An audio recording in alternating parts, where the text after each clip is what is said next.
this up. Like, no, I'm dead serious. Like, the power that it was in on the headphones, and I'm just listening to her voice, and just how powerful it was. And she was just like, so she was like, I'm gonna pray for you, your family, please pray for mine. And we just was kind of getting into that. She was just telling me how her soul was lost and different things like that. So that wonderful conversation with Miss Katie, she told me to call her Katie. Her name is Catherine, but she told me, she's like, call me Miss Katie.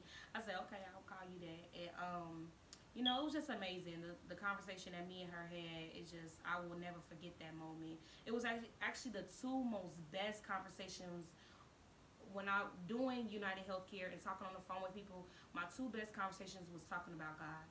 I can't say anything else. Like, those were the two. It was with a guy, and he was a deacon at a church um where is that? In Buckhead, Georgia. Yeah, it's like a suburb of Atlanta. Yeah, and it's a church down there called Buckhead Church, and it's a very popular church. And he was telling me about that, and I'll never forget this guy. That was like one of the first I literally had a conversation with him for like 2 hours, and we were just talking about God and everything, and it was just an amazing conversation. I'll never forget that one, and I'll never forget this one with this lady. So I just know the power of the word and the power of God is real.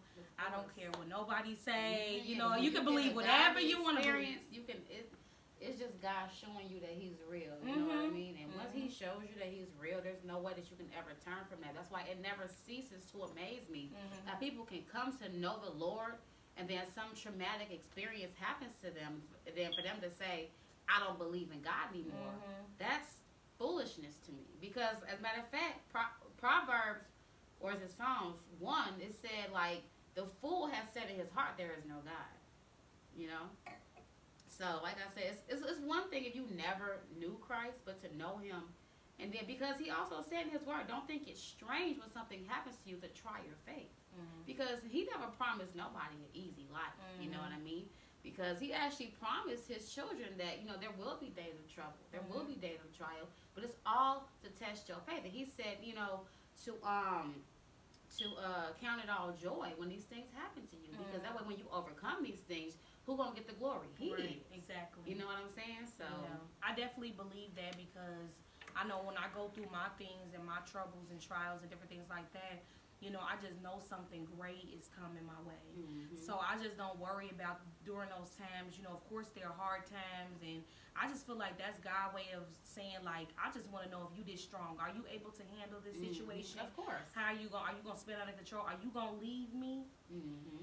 So it's just about that, and my God is a jealous God. Yes, He is. So it's just like, I get the things and why He does the things that He do, and that's okay. And I know that something great is coming my way each and every time I'm challenged or I am, tested. I know I try to handle it the best way I can, and that's all I can really do. So yeah. Amen.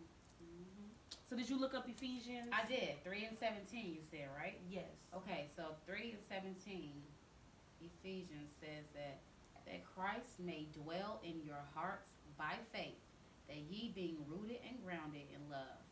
That's 17. Now I can keep going to 18. Yeah, I think she kept going. It was real long, so I think she just kept going.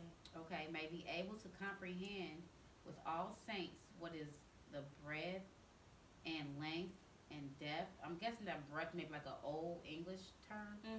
And depth and height, and to know the love of Christ, which passes knowledge, that ye may be filled with all the fullness of God.